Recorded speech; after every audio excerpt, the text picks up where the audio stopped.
বাংলা শিশু কিশোর সাহিত্য ঐতিহ্য ও সম্ভাবনা এই বিষয়ে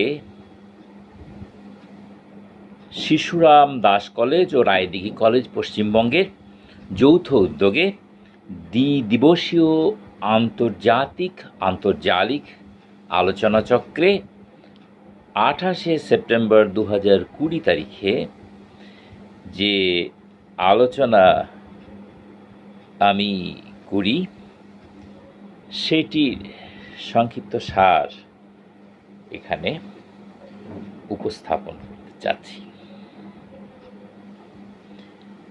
শিশু সাহিত্য তো শিশুদের জন্যে, শিশু কিশোরদের জন্যে।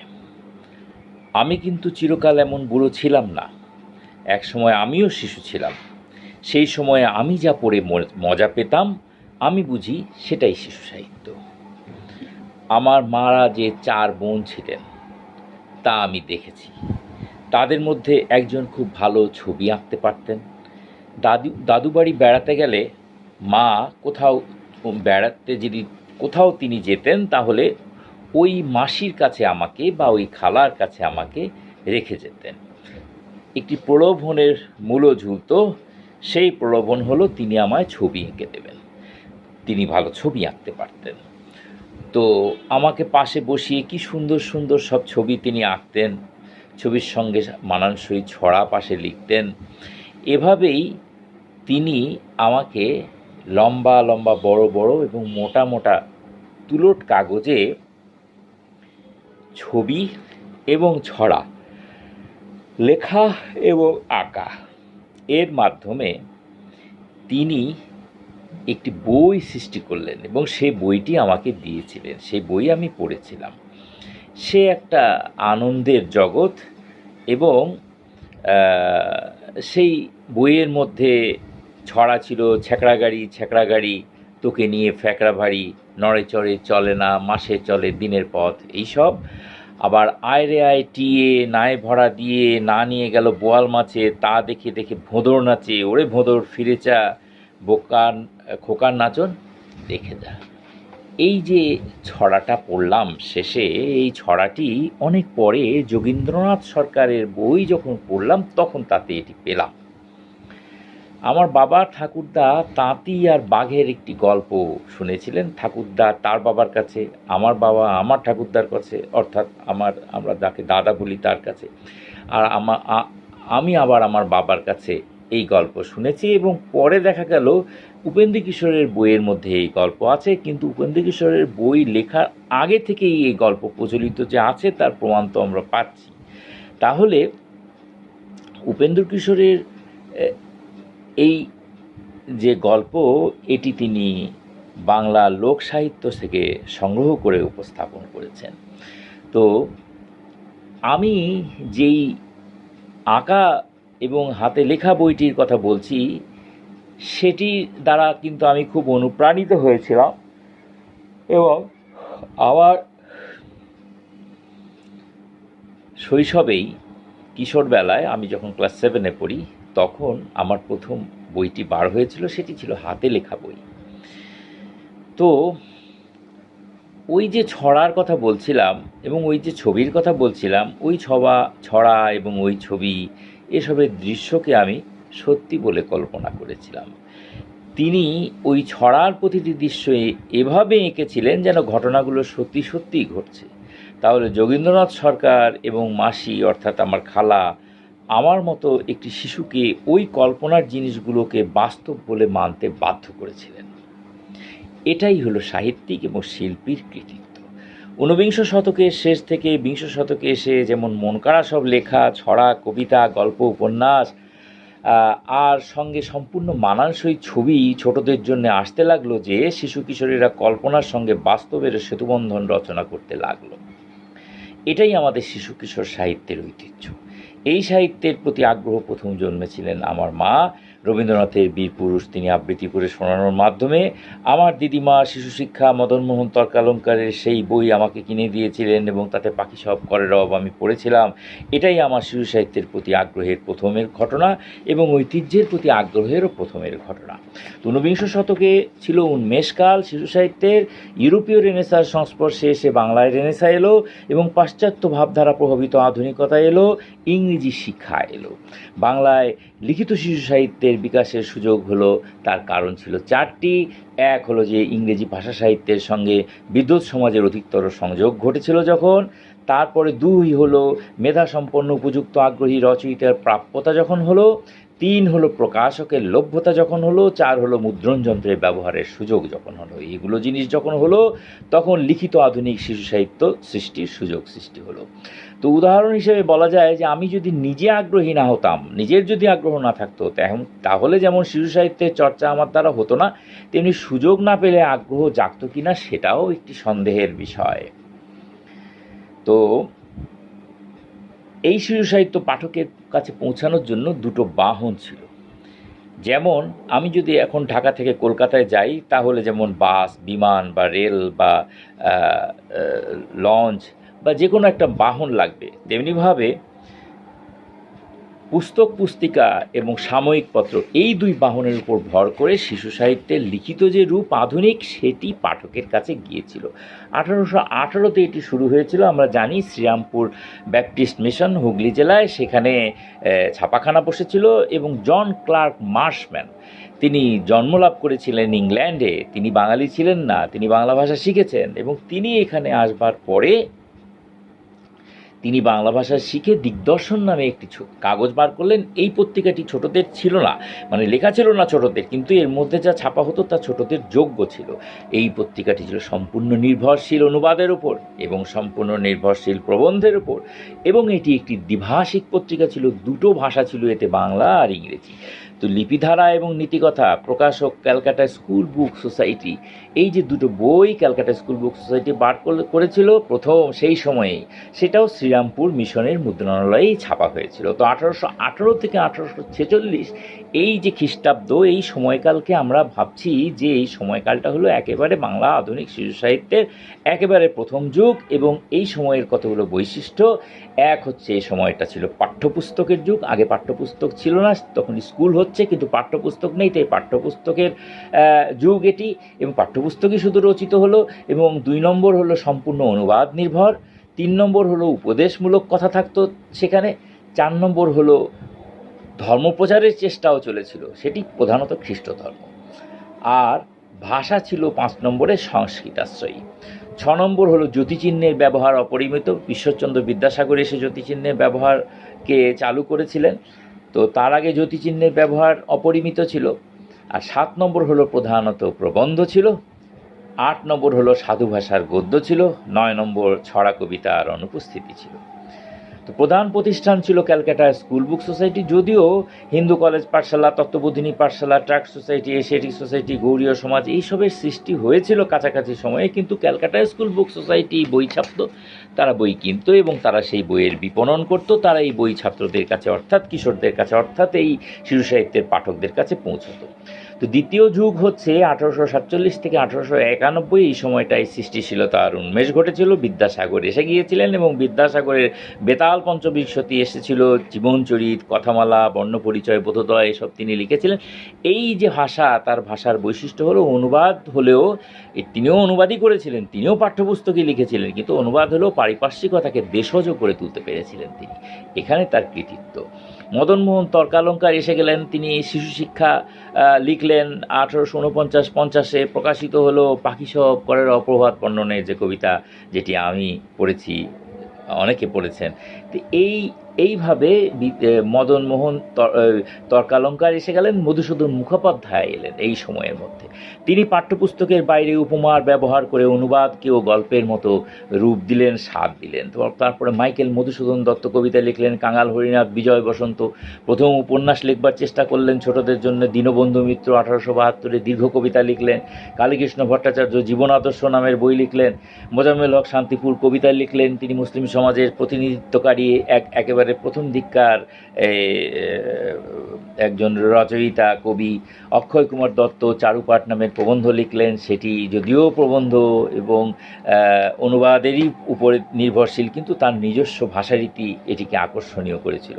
তো এভাবে ছোটদের পত্রিকা বার হতে লাগলো। বিদ্যাদর্পণ 1853-তে, সত্যপ্রদীপ 1858-তে, অবোধবন্ধু 1863-তে, বালকবন্ধু 1878-এ, এইভাবে বার হলো। তো এই যে বালক বন্ধু এলো, এটি একটি খুব গুরুত্বপূর্ণ ঘটনা। 1818 থেকে 1878 পর্যন্ত দীর্ঘ সময় আমাদের পরিক্রমা করতে হলো বালক বন্ধুর আশায়।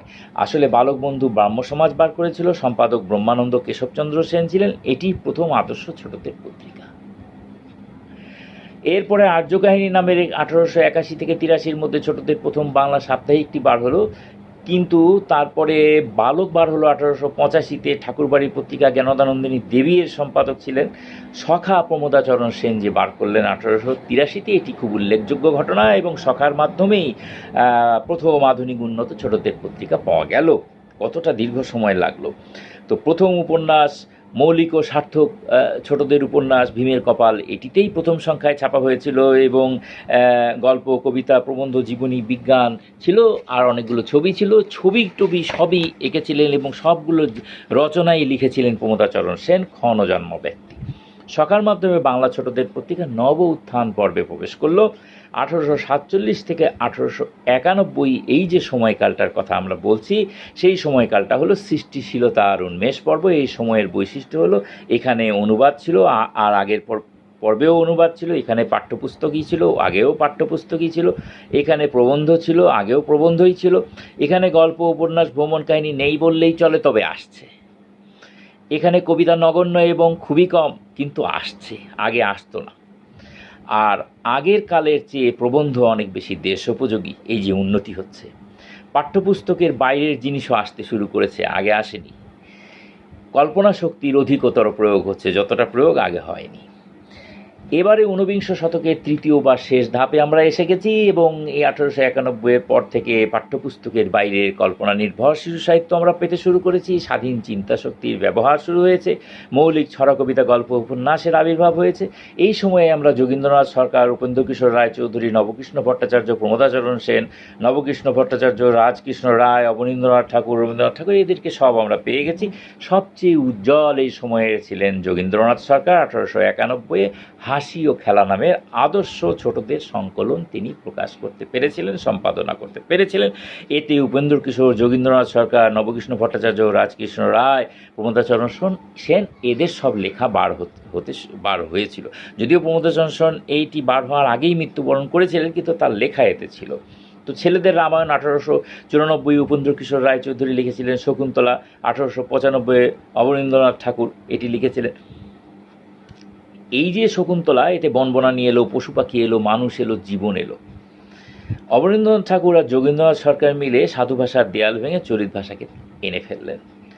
এবং সাথী 1893 পত্রিকা প্রকাশিত হলো, সখা ও সাথী 1894 একসাথে হলো। তারপর 1897 এটা বন্ধ হয়ে গেল। আর মুকুল 1895 শিবনাথ শাস্ত্রী এটি সম্পাদনা করলেন। পত্রিকা 30 বছর টিকে ছিল। এটি চিরস্মরণীয় পত্রিকা এবং ঊনবিংশ শতকে ছোটদের সাহিত্যের জন্য সবচেয়ে উল্লেখযোগ্য মানুষ হলেন যোগীন্দ্রনাথ সরকার। প্রায় একই রকম গুরুত্বপূর্ণ মানুষ হলেন প্রমোদাচরণ সেন। আর এই সময়ের সবচেয়ে গুরুত্বপূর্ণ ছোটদের পত্রিকা হলো প্রথমত সখা, দ্বিতীয়ত মুকুল, এবং মুকুলকে এই মুকুটের শীর্ষ পালক বলে ধরা যায়। তো যোগীন্দ্রনাথ সরকার, উপেন্দ্র কিশোর রায়চৌধুরী, রবীন্দ্রনাথ, রামেন্দ্র সুন্দর ত্রিবেদী, কামিনী রায়, কুসুম কুমারী দাস, অতুল প্রসাদ সেন, এরা সব এই মুকুলে লিখতে লাগলেন। তো বিংশ শতকে এসে বাংলার শিশু সাহিত্যর অনেকগুলো গুরুত্বপূর্ণ কাজ হলো। বিংশ শতকে আমরা এলাম। এই সময়ে যোগেন্দ্রনাথ গুপ্তকে আমরা পাচ্ছি, আমরা রবীন্দ্রনাথকে পাচ্ছি, আমরা কাজী নজরুল ইসলামকে পাচ্ছি। যোগেন্দ্রনাথ গুপ্ত তিনি বিক্রমপুরের ইতিহাস লিখে বিখ্যাত হয়েছিলেন এবং বিক্রমপুরের ইতিহাস একটি ইতিহাস গ্রন্থ। তো মূলচর নামের একটি গ্রামে তার জন্ম হয়েছিল। এই গ্রামে আমি গেছি যোগেন্দ্রনাথ গুপ্তের গ্রামে, সেখানে একটি খুব পুরাতন মন্দির আছে।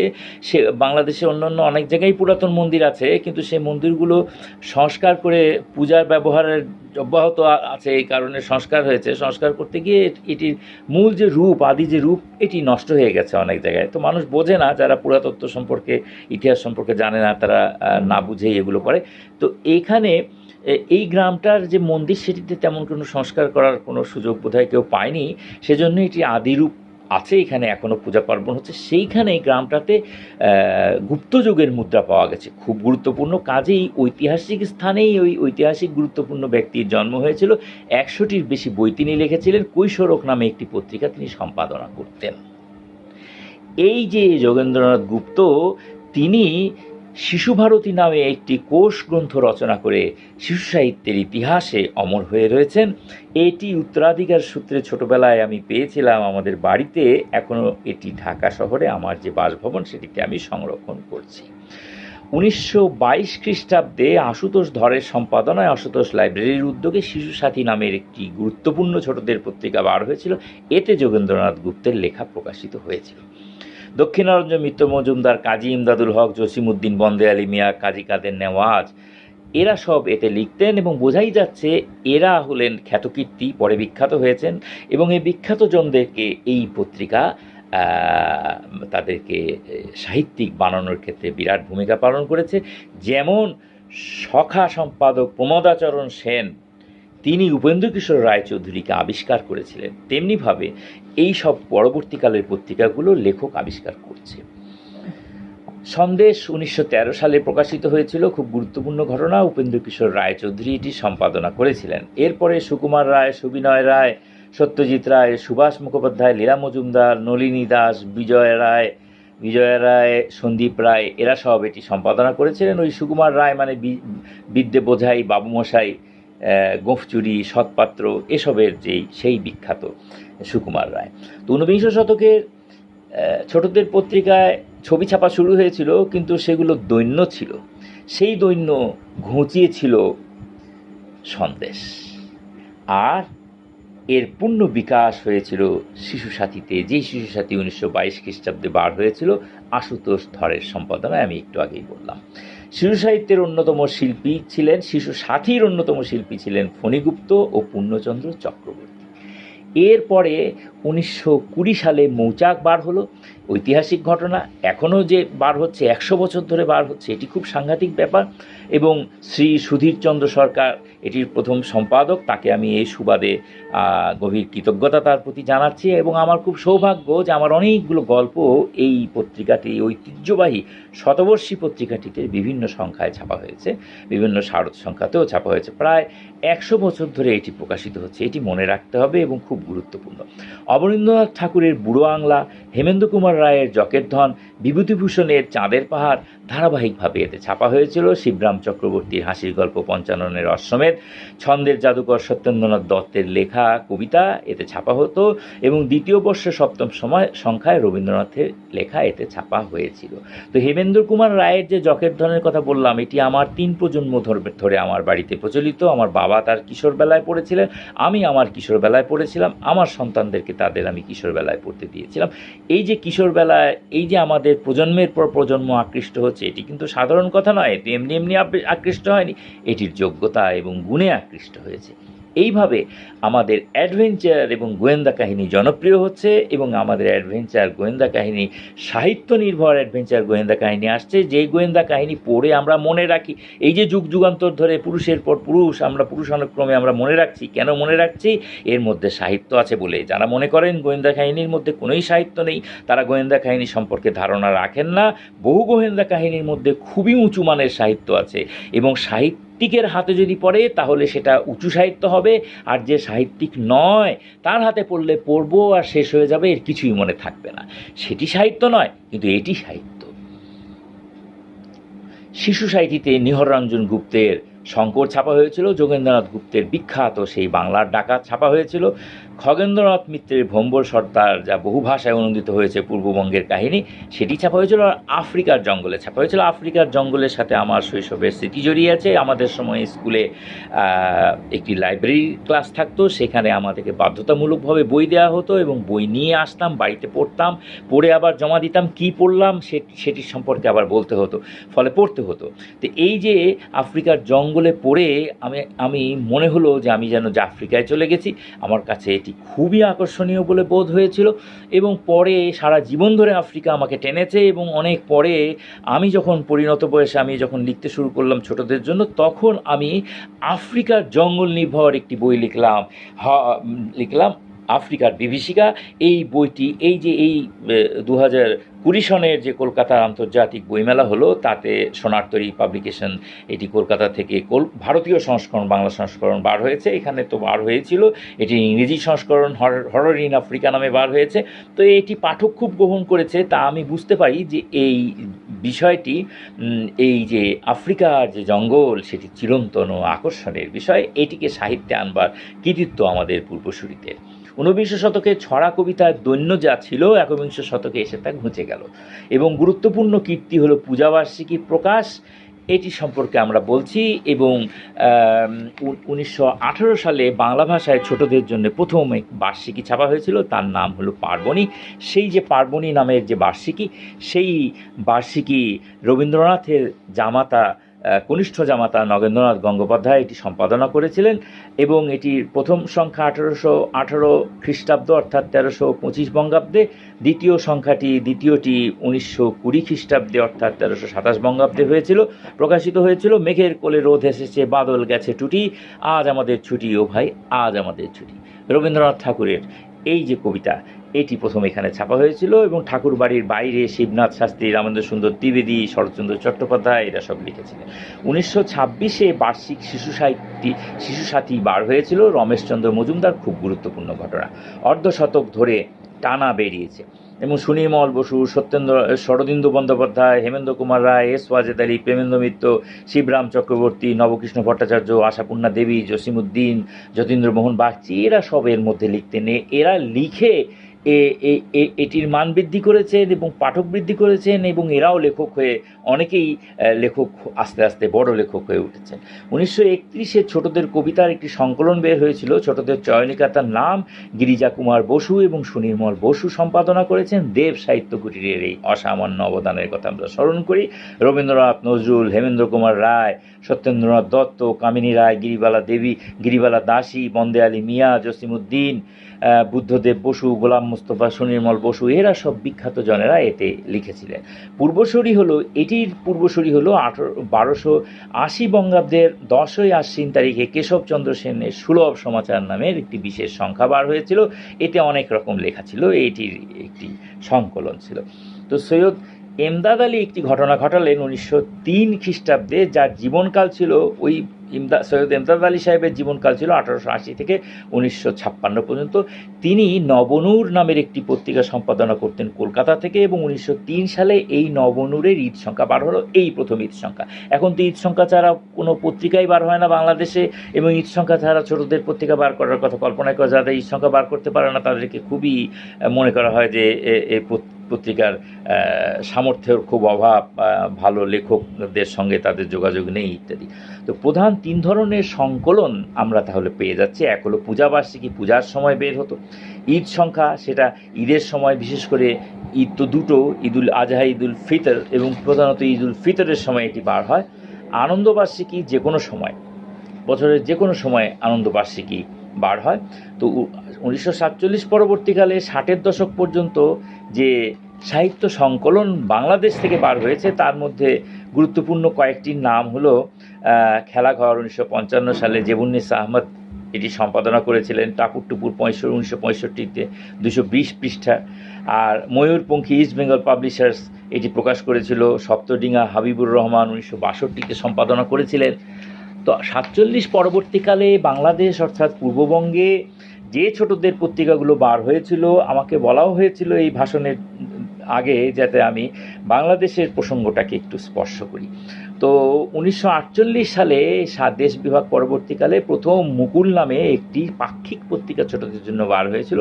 আবদুল্লাহ আল মতি শরফুদ্দিন হোসেন জামাল এর সম্পাদক ছিলেন। তো আমার সৌভাগ্য যে আমার শৈশবেই এই ঐতিহ্য এবং পত্রিকার সাথে আমার পরিচয় হয়েছিল। আমার জন্মের বহু আগে এই পত্রিকা প্রকাশিত হয়েছিল, বন্ধ হয়েছিল। তারপরেও কারণ হলো আবদুল্লাহ আল মতি শরফুদ্দিন এটির প্রথম যে সম্পাদক ছিলেন তিনি আমার বাবার সহপাঠী এবং বন্ধু ছিলেন। তো মাসিক পত্রিকা এরপরে 49-এ, 50-এ, 51-তে, 54-তে বার হলো, 49-এ ঝংকার বার হলো, এরপরে মিনার বার হলো, তারপরে এরপরে হুল্লোড় ফয়েজ আহমদের সম্পাদনায়, সবুজ নিশা তৈয়বুর রহমানের সম্পাদনায় 51 সালে, 54-তে আলাপনী বার হলো। এই আলাপনী বেশ জনপ্রিয় ছিল, 8 বছর ধরে টিকেছিল। আব্দুল ওয়াহেদ ছিলেন এর সম্পাদক। এরপরে পাক্ষিক দুটো পত্রিকা বার হয়েছিল, সেতারা এবং শাহিন দুটো পত্রিকারই সম্পাদক ছিলেন সর্দার জয়নুদ্দিন। একই সময়ে 1955 সালে এই দুটো পত্রিকাই বার হয়েছিল, প্রায় একই রকমের সময়ে 56 সালে বন্ধ হয়ে গিয়েছিল। এই যে দুটো পত্রিকা, এই দুটো পত্রিকা একই সময়ে একই সম্পাদকের সম্পাদনায় দুটো আলাদা পত্রিকা বার হয়েছিল, এটি অভিনব ঘটনা, ছোটদেরই জন্য পত্রিকা। এবং এর কারণ হলো এই যে সেতারা বার হয়েছিল 6 থেকে 9 বছর বয়সী পাঠকদের জন্য, আর শাহিন বার হয়েছিল 10 এবং তার ঊর্ধ্বের বয়সী পাঠকের জন্য, মোটামুটি কিশোরদের জন্য আর শিশুদের জন্য। এই যে বয়সভিত্তিক যে পত্রিকা বার হওয়ার ঘটনা, এটি আমাদের অভিনব ঘটনা এবং আমাদের শিশু সাহিত্য, বাংলা শিশু সাহিত্যের ক্ষেত্রে অভিনব ঘটনা। তো মাসিক পত্রিকা এরপরে বার হয়েছিল মুকুল, তারপরে বার হয়েছিল কচি ও কাঁচা। কচি ও কাঁচা নভেম্বর ডিসেম্বর সংখ্যায় 1964 সালে বেরিয়েছিল। কেন্দ্রীয় কচি কাঁচার আসরের কচি কাঁচার মেলার মুখপত্র ছিল, অর্থাৎ শিশু কিশোর সংগঠনের মুখপত্র ছিল। তো এবং রকুনুজ্জামান খান এটির সম্পাদক ছিলেন। এটির সহ সম্পাদক মণ্ডলী একটি ছিল, তাতে হাশেম খান, মাহবুব তালুকদার, শামসুজ্জামান খান, শাহাদাত চৌধুরী এরা সবাই এই ইয়েতে ছিলেন। আর 1965-তে হোসেন কামালের সম্পাদনায় এবং কেন্দ্রীয় বাংলা উন্নয়ন বোর্ডের সহযোগিতায় অর্থানুকূল্যে মুকুল নামের একটি পত্রিকা বার হয়েছিল ছোটদের জন্য, খুব মানসম্পন্ন পত্রিকা। এই যে সেতারা, শাহির, মুকুল, খেলাঘর, তারপরে কচি ও কাঁচা, এগুলোর সংখ্যাগুলো সব আমি পড়েছি এবং নিজে পড়ে আমি এগুলো সম্পর্কে মূল্যায়ন করছি এবং আমার কাছে খুবই গুরুত্বপূর্ণ পত্রিকা বলে মনে হয়েছে। আর সম্পাদকীয় উপদেষ্টা মণ্ডলী ছিল, এই মুকুলটা কিন্তু সরকারি পৃষ্ঠপোষকতায় বার হতো। সম্পাদকীয় উপদেষ্টা মণ্ডলীতে 5 জন ছিলেন: মোহাম্মদ মোতাব্বের, কবি মঈনুদ্দিন, নজরুল ইসলামের বন্ধু কবি তালিম হোসেন, এম নাসির আলী, কবি হোসনে আরা। এরা সকলেই খ্যাতকীর্তি ছিলেন এবং সকলেই কলকাতার অভিজ্ঞতা নিয়ে এসেছিলেন। কলকাতায় তাদের বই পুস্তক বার হয়েছিল অথবা পত্রপত্রিকায় তারা লিখে খুবই খ্যাতি অর্জন করেছিলেন। 1955 সালে খেলাঘর বার হলো এবং খেলাঘরের বার্ষিকী বার হলো এবং এই খেলাঘরটা কলকাতার ঐতিহ্যবাহী যেসব আধুনিক পত্রিকা ছিল সেগুলোর সমমানের এবং 47 পরবর্তী বাংলাদেশের সবচেয়ে আগেকার একটি এমন মানসম্পন্ন সম্পূর্ণ আধুনিক একটি ছোটদের পত্রিকা।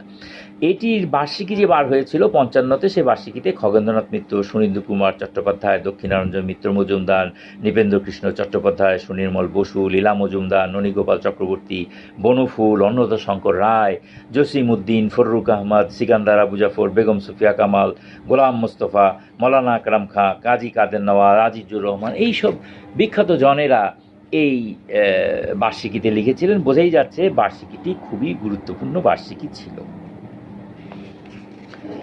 এবং এরপরে 1966-র আরেকটি পত্রিকার কথা এখানে বলতে চাই, আর বেশি কিছু বলবার সুযোগ হবে না এই অল্প সময়ের মধ্যে। 1966-তে চট্টগ্রাম থেকে প্রকাশিত হয়েছিল টাপুর টুপুর, তার নাম ছিল। এখলাস উদ্দিন আহমদ এটির সম্পাদক ছিলেন। এটি খুবই আধুনিক পত্রিকা ছিল। এই রঙ্গসজ্জা হাশেম খান, রফিকুন নবী এরা করতেন, লিখতেন আল মাহমুদ, সুফিয়া কামাল, আহসান হাবিব, ফররুখ আহমদ, শামসুর রহমান, হাবিবুর রহমান, শওকত ওসমান, সৈয়দ শামসুল হক, জসিম উদ্দিন, আবুল ফজল, কাজী মোতাহার হোসেন, আফলাতুন, সাজেদুল করিম, ফজল শাহাবুদ্দিন, লায়লা সামাদ প্রমুখ। এরা সকলেই বিখ্যাত ছিলেন। তো আমার ছোটোবেলায় আমি এই পত্রিকাটি নিয়মিত পড়তাম এবং এটির শিকারী নামের একটি গল্পের কথা এতদিনও মনে আছে, আফলাতুনের লেখা গল্প। এই গল্পের মোদ্দা কথা হলো যে খামখেয়ালি রাজার আদেশ মানব না।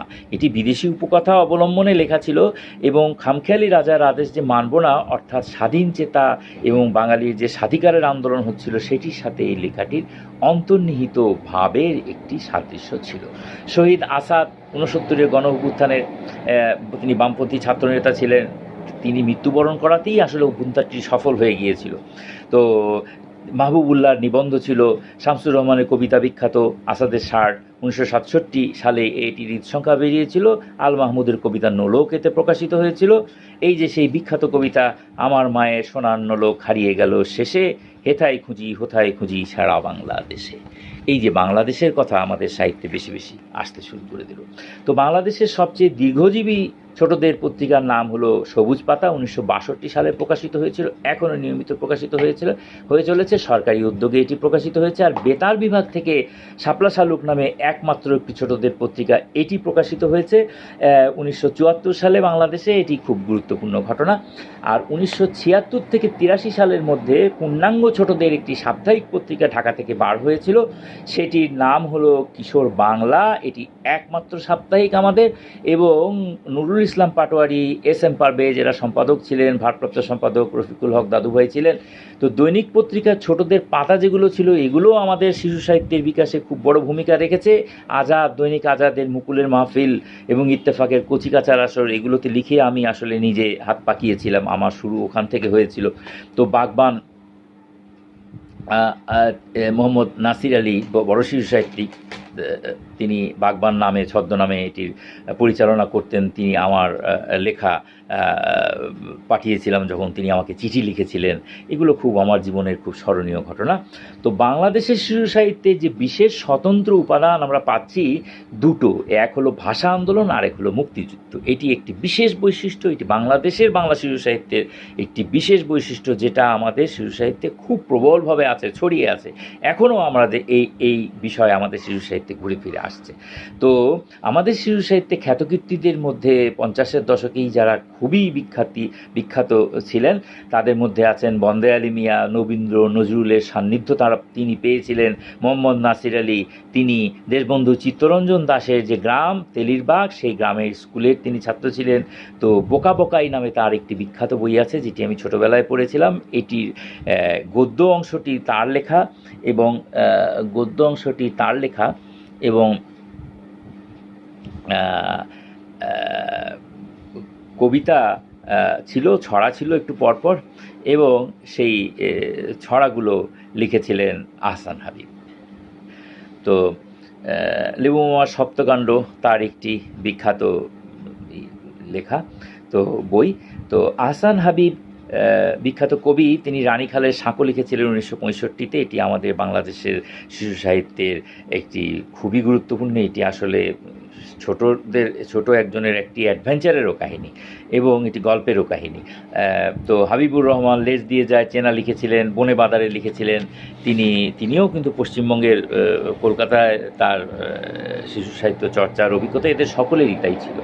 তা আমাদের এখানে এখন পর্যন্ত কলকাতার যেসব সংস্থার পূজাবার্ষিকী, আনন্দবার্ষিকী সাহিত্য সংকলন আমরা পাচ্ছি, সেগুলোর মধ্যে নির্মল বুক এজেন্সি, পারুল প্রকাশনী, দেব সাহিত্য কুটির, পত্রভারতী, আনন্দ পাবলিশার্স এবং আরও অনেকে। এদের মধ্যে পারুল প্রকাশনী এটি পৃথিবীর বৃহত্তম ছোটদের বার্ষিকী বার করেছে ডিঙি নৌকো নামে, এবং এটি সুনির্মল চক্রবর্তী সম্পাদনা করছেন, এবং প্রতিটি সংখ্যায় আমার লেখার সৌভাগ্য হয়েছে। প্রথম সংখ্যায় একটি গল্প লেখার সৌভাগ্য হয়েছিল। তো দেব সাহিত্য কুটির যেমন শুকতারা বার করে, আমি শুকতারায়ও লিখেছি। তো এটিও আমার সৌভাগ্যের বিষয়, এবং আমাদের শিশু সাহিত্যের জন্য এই পত্রিকাগুলোর দান আছে এবং এই সংকলনগুলোর গুরুত্ব আছে। তো বাংলাদেশ শিশু একাডেমি শিশু বিশ্বকোষ বার করছে, শিশুদের জাতীয় জ্ঞানকোষের হিসেবে এটি গণ্য হচ্ছে, এবং এখানে শুকতারা বিষয়ে আমার লেখার সৌভাগ্য হয়েছে। বাংলাদেশে সাম্প্রতিক কয়েকটি প্রকাশনা সংস্থা বার্ষিকী প্রকাশে আগ্রহী এবং অগ্রণী ভূমিকা পালন করছে। এর মধ্যে রয়েছে চন্দ্রাবতী একাডেমি, সবচেয়ে নিয়মিত সেটি, বাংলা প্রকাশ, বিশ্ব সাহিত্য কেন্দ্র, ঐতিহ্য, তা বিপুলায়তনের আকাশকুসুম, আলোক লতা, রঙিন ফুল, এই সব বার হচ্ছে। তো এগুলো সবগুলোতেই আমি লিখবার সুযোগ পেয়েছি। আর কিশোর বেলা নামে একটি পত্রিকা আমরা বার করবার চেষ্টা করেছিলাম, এটি প্রথম সংখ্যায় সম্পাদনা পর্ষদের প্রধান আমি ছিলাম। তো সেটির একটি বার্ষিকী বার হয়েছিল, সময় প্রকাশন, বিখ্যাত বাংলাদেশের প্রকাশনা সংস্থা, এটি বার করেছিল। গুড্ডি নামের আরেকটি সংকলন বেরিয়েছিল অন্বেষা প্রকাশনা সংস্থা। এরকম আরও প্রকাশনা সংস্থারও অংশগ্রহণ আছে, তবে পশ্চিমবঙ্গে বাংলাদেশের চেয়ে প্রকাশনা সংস্থার অংশগ্রহণ বেশি বলে আমি দেখতে পেয়েছি আর কি। তো আমরা যে এতক্ষণ আলোচনা করলাম তার সারসংক্ষেপ হলো, ঊনবিংশ শতকে পাঠ্যপুস্তকের খুব অভাব ছিল এবং বিদ্যালয়ের ছাত্রছাত্রীদের নীতি ও জ্ঞান বিতরণকারী রচনার অভাব ছিল বলে সেইগুলো ঘোচাতে পাঠ্যপুস্তক অর্থাৎ বই প্রণীত হয়েছিল এবং প্রবন্ধ পত্রিকায় প্রকাশিত হয়েছিল। এগুলোই আমাদের শিশু সাহিত্যের প্রাথমিক নিদর্শন এবং শিশু সাহিত্যের সূচনা এভাবে হয়ে গিয়েছিল এবং প্রথমে ইংরেজি, পরে বাংলা, একই পত্রিকা, এভাবে দ্বিভাষিক পত্রিকাগুলো ছাপা হয়েছিল। এরপরে শুধু বাংলা এলো। বিদ্যাসাগর পাঠ্যপুস্তকই তিনি লিখলেন এবং তিনি অনুবাদই করলেন, কিন্তু তাতে দেশজ উপাদান তিনি সংযুক্ত করলেন। আর মদনমোহন তর্কালঙ্কার কবিতাকে আনলেন। মধুসূদন মুখোপাধ্যায় পাঠ্যপুস্তকের বাইরে এবং রূপান্তরের বাইরে উপমার ব্যবহার করলেন। প্রমোদাচরণ সেন 1883-তে তিনি সখা সম্পাদনা করলেন। শিবনাথ শাস্ত্রী 1895-এ তিনি মুকুল বার করলেন, সম্পাদনা করলেন। এগুলো গৌরব তিলক আমাদের শিশু সাহিত্যের ঊনবিংশ শতকের পত্রিকা।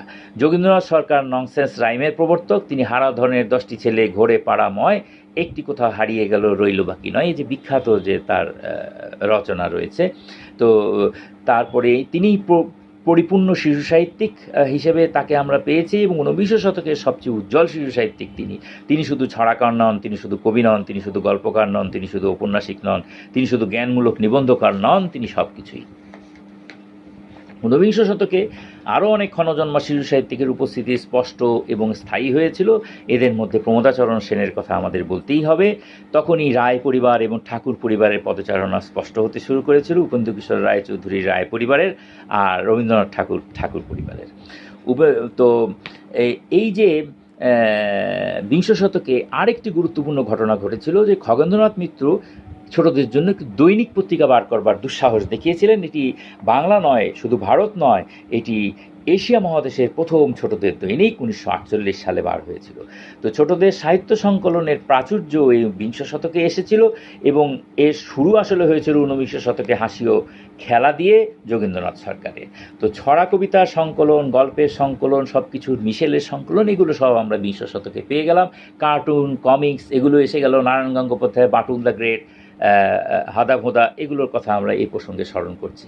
এবং শিবরাম চক্রবর্তী বাড়ি থেকে পালিয়ে যে তিনি লিখেছিলেন সেটি পড়বার যে স্মৃতি, সেটি আমি প্রসঙ্গত একটুখানি বলি।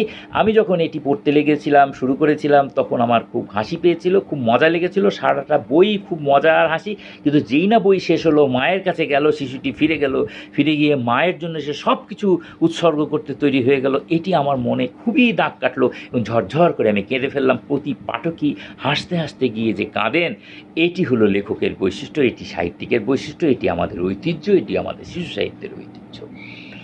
আবুল কাসেম ফজলুল হককে আমরা সকলে চিনি। তিনি কলকাতা কর্পোরেশনের 1935 সালে মেয়র ছিলেন। তিনি অবিভক্ত বাংলার প্রধানমন্ত্রী ছিলেন, খুব বিখ্যাত ব্যক্তি এবং বাংলাদেশের তিনি একজন জাতীয় নেতা হিসেবে সম্মানিত। তিনি প্রথম সাপ্তাহিক বালক নামে একটি বরিশাল থেকে একটি ছোটদের সাপ্তাহিক পত্রিকা বার করেছিলেন, যা সারা পৃথিবীতে মুসলিম সম্প্রদায়ের মধ্য থেকে কেউ যে ছোটদের সাপ্তাহিক পত্রিকা বার করলো তাদের মধ্যে এটিই প্রথম ঘটনা। এরপরে আঙুর বার হয়েছিল 1920 সালে কলকাতা থেকেই। ডক্টর মোহাম্মদ শহীদুল্লাহ বিখ্যাত জন, তিনি এটি সম্পাদনা করেছিলেন। রবীন্দ্রনাথ ঠাকুর লিখেছিলেন, নজরুল লিখেছিলেন। এরপরে শিশু সওগাত 1938 সালে বার হয়েছিল কলকাতা থেকে। মোহাম্মদ নাসির উদ্দিন, পরে আবার এটি ঢাকা থেকে বার হতো এবং 1947 সালের পর ঢাকা থেকে বার হতো। দেশ বিভাগের আগেই এর গ্রাহক সংখ্যা 22,000-এ উঠেছিল। বোঝা যায় কত বিরাট বড় গ্রাহক সংখ্যা ছিল, কত জনপ্রিয় পত্রিকা ছিল। তো এইভাবে আনন্দবার্ষিকী, পূজাবার্ষিকী, ঈদ সংখ্যা এগুলো আমরা পেলাম এবং গল্প উপন্যাসের বন্যা বয়ে গেল, গদ্যের বন্যা বয়ে গেল। বিংশ শতকে অ্যাডভেঞ্চার গল্প, গোয়েন্দা কাহিনী, সায়েন্স ফিকশন, অন্যান্য গল্প, এগুলো সব এসে ভরে গেল।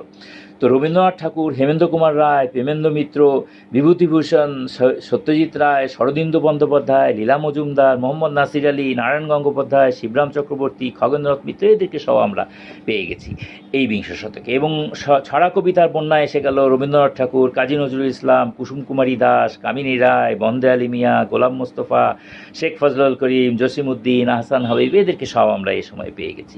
এবং ছোটদের পত্রিকা বলবো কিন্তু শিল্পীর কথা বলবো না, অলঙ্করণের কথা বলবো না, তা তো হয় না, কারণ সেটি ছোটদের সাহিত্য মধ্যে একটি অংশ হচ্ছে শিল্পী যিনি আঁকেন। তো অবন ঠাকুর, সুকুমার রায়, সত্যজিৎ রায়, প্রতুল বন্দ্যোপাধ্যায়, নারায়ণ দেবনাথ, প্রমুখ ময়ূখ চৌধুরী, ফণীগুপ্ত, শৈল চক্রবর্তী, প্রাণেশ, কামরুল হাসান, জয়নুল আবেদিন, হাশেম খান, কাজী আবুল কাশেম, আবুল বারাক আলভী, এইসব আরও বিখ্যাত জনরা 60-এর দশক পর্যন্ত আমাদের শিশু সাহিত্যের যে অলঙ্করণ এটিকে নেতৃত্ব দিয়েছেন বলা যায়।